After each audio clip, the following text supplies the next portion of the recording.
Kisah Bung Karno yang ternyata seorang kader Muhammadiyah hingga berwasiat bila wafat beliau ingin kafannya diselimuti dengan bendera Muhammadiyah.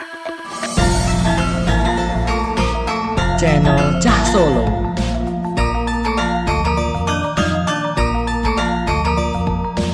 Bismillah, Assalamualaikum guys, ketemu lagi dengan channel Cah Solo. Menyebut nama Indonesia tidak akan lepas dari sosok Presiden Soekarno. Namun jarang yang mengerti bahwa beliau adalah kader dari ormas Islam terbesar kedua di Indonesia, Muhammadiyah. Bahkan Bung Karno tertarik dengan pemikiran dari pendiri Muhammadiyah, Kiai Haji Ahmad Dahlan. Begitu cintanya Bung Karno dengan Muhammadiyah sampai berwasiat bila beliau wafat beliau ingin di atas kafannya diberi bendera Muhammadiyah.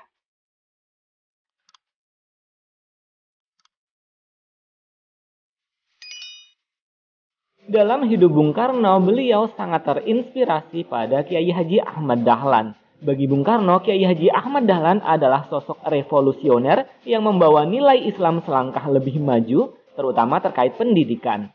Menurut Bung Karno, Kiai Haji Ahmad Dahlan membawa pendidikan yang mengedepankan visi pemberdayaan umat tanpa menihilkan kemodernan sebagai arah gerak zaman.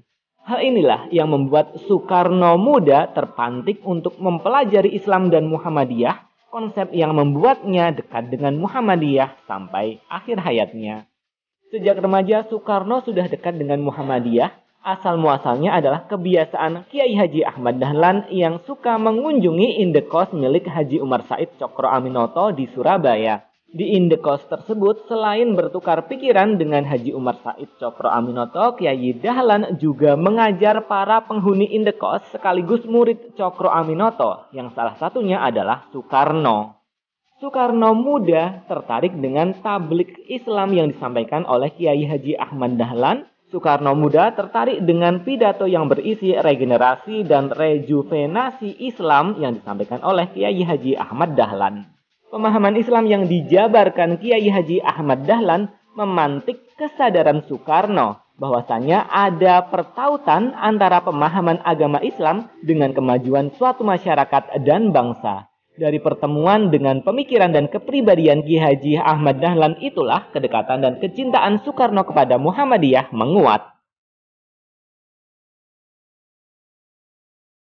Selanjutnya, Soekarno semakin dekat dengan Muhammadiyah ketika pada tahun 1938 hingga 1942 beliau diasingkan ke Bengkulu, Sumatera, dan di sana beliau intensif bergaul dengan tokoh Muhammadiyah setempat dan bahkan menikah dengan Ibu Fatmawati yang merupakan kader Aisyah juga.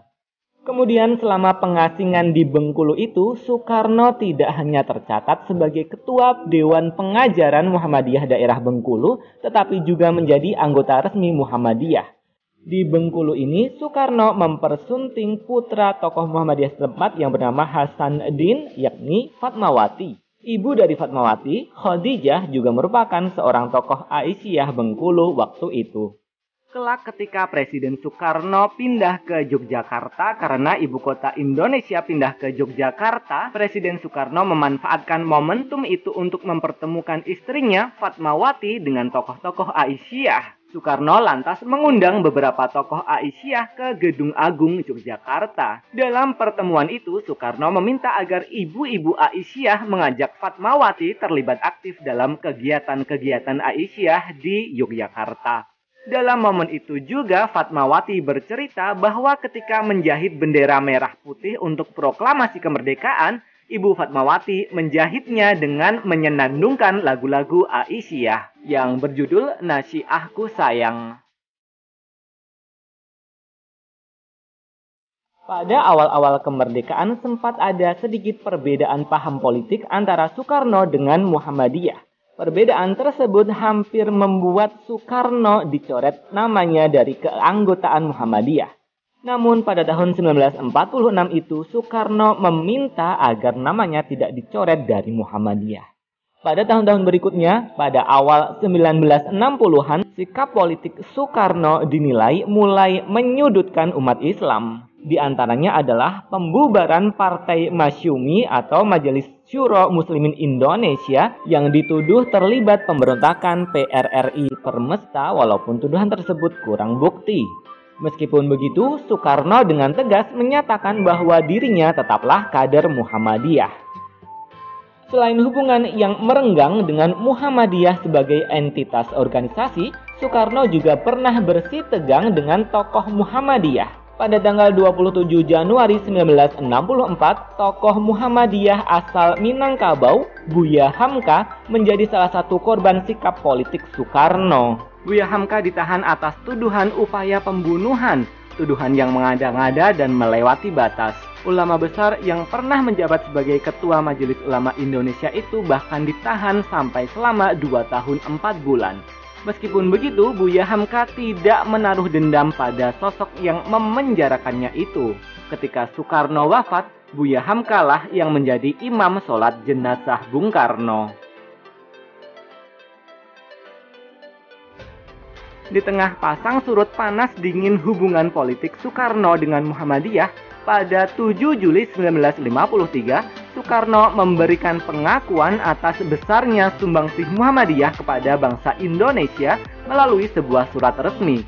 Selanjutnya, pada 16 Februari 1965, Soekarno juga memberikan pengakuan atas berdirinya organisasi otonom Muhammadiyah di tingkat mahasiswa, yakni IMM atau Ikatan Mahasiswa Muhammadiyah. Selain itu, Muhammadiyah juga memberi penghargaan kepada Bung Karno. Pada awal tahun 60-an, Bung Karno diberi anugerah Bintang Muhammadiyah. Peristiwa demi peristiwa itu menunjukkan bahwa Soekarno sangat bangga dengan identitas kemuhammadiyahannya. Suatu ketika, tidak cukup dengan meminta agar kontribusinya untuk Muhammadiyah ditagih, ia bahkan pernah mengatakan, jikalau beliau meninggal, beliau meminta supaya dikubur dengan membawa nama Muhammadiyah di atas kain kafan beliau. Perjumpaan dan kecocokan Soekarno dengan pemikiran, visi, tokoh, dan keluarga aktivis Muhammadiyah membuat Soekarno tak sekedar sebagai kader ideologis Muhammadiyah saja, tetapi juga kader biologis Muhammadiyah.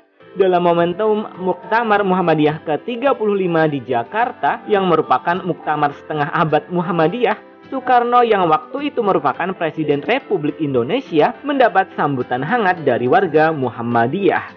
Kedatangan Presiden Soekarno dalam muktamar itu disambut dengan sebuah spanduk besar bertuliskan Bung Karno sekali Muhammadiyah tetap Muhammadiyah. Atas sambutan luar biasa itu, dalam pidatonya Soekarno berujar, "Sewaktu saya sampai di pintu masuk, mata saya langsung tertangkap oleh tulisan di sana, Bung Karno sekali Muhammadiyah tetap Muhammadiyah, dan saya kepada Muhammadiyah makin lama makin cinta." Demikian ulasan tentang Soekarno yang merupakan kader Muhammadiyah. Bahkan ketika wafatnya berpesan untuk dimakamkan dengan kain kafan berselimut bendera Muhammadiyah.